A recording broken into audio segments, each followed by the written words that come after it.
President Obama's term expires in 342 days, and on average, his two Supreme Court picks, Elena Kagan and Sonia Sotomayor, required 76 days from nomination to confirmation. So the president has the time, and he says the desire, to appoint someone new.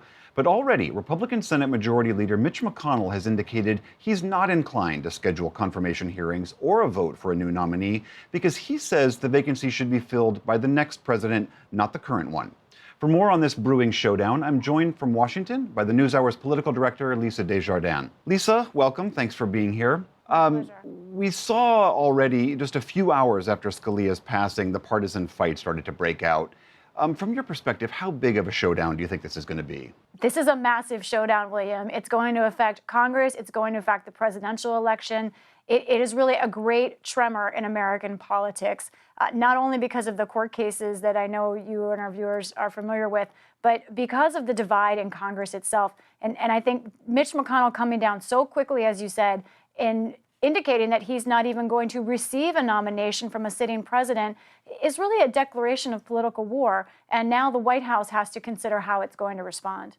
I mean, can the Republicans, if they so choose, really block a nominee if Obama puts someone forward? Can they really block that nominee for virtually an entire year? They absolutely can. Under Senate procedure, under Senate rules, it requires, first of all, now 3/5 or 60 votes for nominations of Supreme Court judges to move forward. But then even get past that, it requires a basic majority vote of the Senate to approve any Supreme Court nominee. Since they have a few votes more than a majority, Senate Republicans have the power to block any nominee they so choose.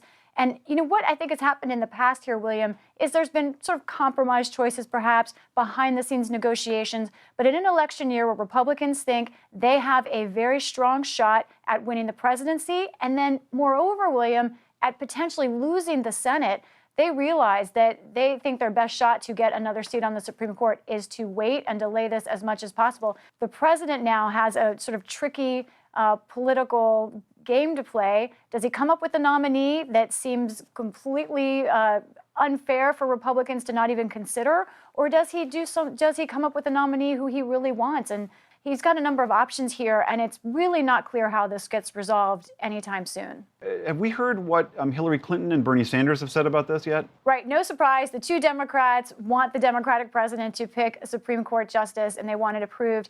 Bernie Sanders says the Constitution clearly gives the president this power. Hillary Clinton said the Republicans are outrageous, in her words. They're pushing back very hard. So, Lisa, is there a precedent for this, for a Supreme Court fight to break out in the middle of an election year? Well, this is what's fascinating, William. There is absolutely no modern precedent going back to the beginning of the 20th century for a Supreme Court justice dying in an election year in which a two-term president, is retiring. So you have a situation here that is unprecedented. We do have a couple of precedents in terms of vacancies in election years. For example, we have one with President Johnson where he was trying to confirm Abe Fortas to be the Chief Justice of the Supreme Court. That was blocked until Richard Nixon became president. So the Senate has acted to block a nominee. But in that case, William, interestingly enough, the Supreme Court did not lose a member because the sitting Chief Justice kept the seat. So there really is not a precedent here for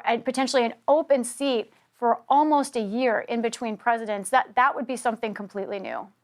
All right, the NewsHour's political director, Lisa Desjardins, thanks so much. My pleasure.